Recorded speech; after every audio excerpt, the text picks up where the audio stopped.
Да, добро утро. Ова утро пред службата на итната медицинска помош во Скопје разговарам со доктор Елена Карева-Пиловска, специјалист психијатар и шеф на смена во итната медицинска помош.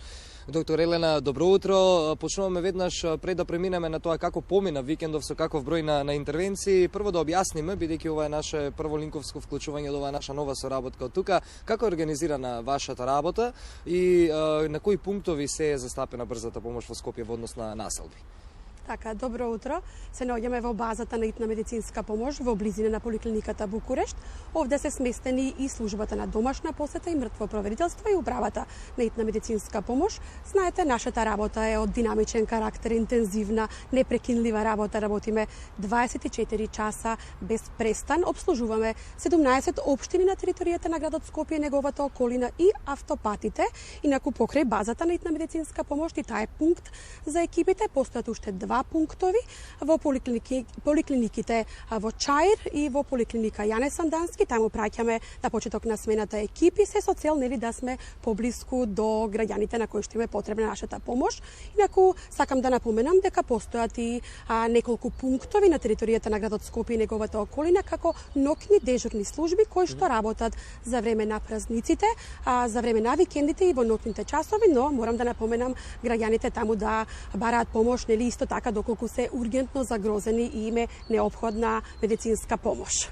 Така, пред некои 70 на минути започна новата смена, новото дежурство од 7 па се до 19 часот, но веќе го имаме извештајот од не само изминатите 24 часа, туку и во однос на викендот, како помина по број на интервенции, за какви интервенции најмногу имаше, нели, јавувања за време на изминативе 2 дена? Така е, од извештајот кој што ми е оставен од колегите, во саботата 18.3 имало, да речам, благо намален број на интервенции, но интензивни по карактер. Имало 67 интервенции, од кои што би можеле да издвоиме во текот на денот удрна жена на пешачки премин во Ѓорче Петров, сообраќајка Дичо Петров, кисела вода, повреден велосипедист кај Бриколаш, пожар во Чаир на улицата Панче Неделковски, сообраќајни незгоди 3 на Рузвелтова, последна 45-ка во Чентоко на Рачиново и сообраќајка Ферит Бајрам Бутел. Во текот на саботната ноќ имало сообраќајка на влез во село Петровец, пожар на улица Џон Кенеди. Значи 7 сообраќајки во саботата и 2 пожари интервенирано. Во неделата 19.3 81 интервенција, од кои што би можеле да издвоиме пријавено како повредена глава, крвари, потоа пријавено како во несвест во село Зелениково во една од кафеаните, и во текот на ноќта само една сообраќајна незгода, тоа е повреден моторџија на последна седмица во населба Лисиче. Би можеле да опишеме дека работата на итна медицинска помош, односно интервенциите се поделени од 3 типа на итност. Ние овде ви ги споделивме од прв ред на итност и тоа со јавен карактер. Значи од прв ред на итност реагираме кај акутно животно загрозените и таму интервенцијата кога ќе се јави јавувачот ја предаваме на екипата уште во првата минута на јавување и тоа на најблиската екипа која што е до унесреќениот или до оболената особа. Потоа втор ред на итност имаме интервенции, тоа се интервенции кои што би биле од одложен тип, би можеле малку да почека додека не се завршат, нели, од прв ред на итност, со тоа што тука се најчесто екзацербации кај хронични болни и да напоменам дека вршиме и транспорти, медицински транспорти на неподвижни особи, на барање на особата или на барање на докторот од или до болница, најчесто е тоа заради контроли. Така. Ајде малку да ги советуваме нашите гледачи во кој случај, кога и како се бара брза помош. Така, итна медицинска помош да се бара само доколку објективно сметате дека животот ви е загрозен, вам или на некој од вашата околина. Сакам да напоменам и дека јавувачот треба да остане колку што е можно поприбран, просмирен, да одговара на прашањата кои што му ги поставува лекарот телефонист.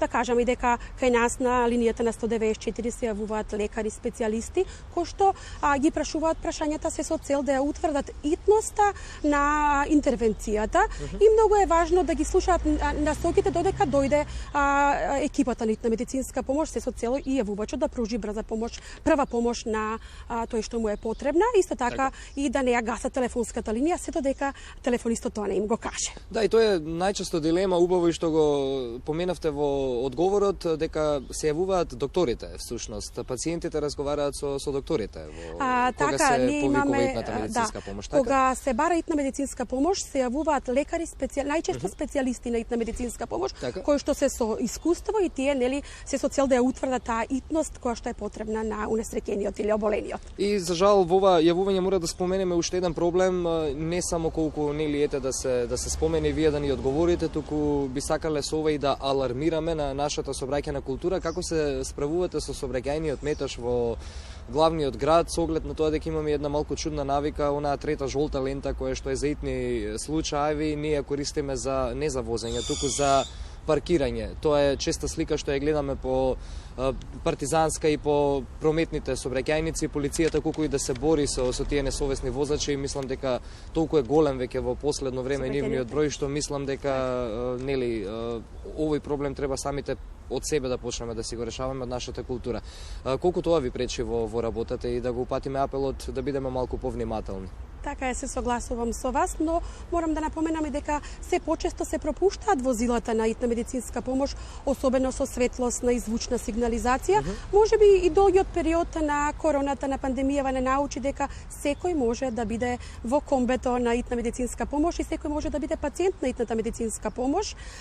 Со тоа што се пропуштаат возилата се почесто, но додатен проблем за брзината наша на интервенција се и инфраструктурата на одредени делови од градот. Значи тоа се некои тесни улички во градот, но и паркирани возила пред зградите кои што се наменети места за возилата за брза интервенција, брза помош, пожарна и полиција. Така да апелираме тоа малку да се воведе ред. Ви благодарам за ова линковско вклучување. Посакувам да имате спокојна смена, спокојна дежурна смена. Вашата работа што туку почнува уште цели 11 часа во служба на пациентите. Благодарам уште еднаш. Ви благодарам и вам за соработката. Да, чест ни беше што се јавивме и од службата на итната медицинска помош во Скопје, од нивната база, тука во Скопската општина Карпош. Здравјето на прво место, од здравјето почнува се, затоа да ја почитуваме и нивната работа, да ги почитуваме нашите доктори. Беше тоа разговорот со доктор Елена Карева-Пиловска, специјалист психијатар, шеф на смена во итната медицинска помош. За жал, констатирано викендов малку зголемен број на сообраќајни несреќи, според бројот на интервенции што го имале во службата, затоа апелираме на поголема внимателност при возењето и ова не се однесува само за возачите на автомобили, туку како што ни доаѓа нели и пролета, како што ни доаѓа топлото време, внимателност и за велосипедистите, за мотоциклистите, за оние кои што возат електрични тротинети. Студија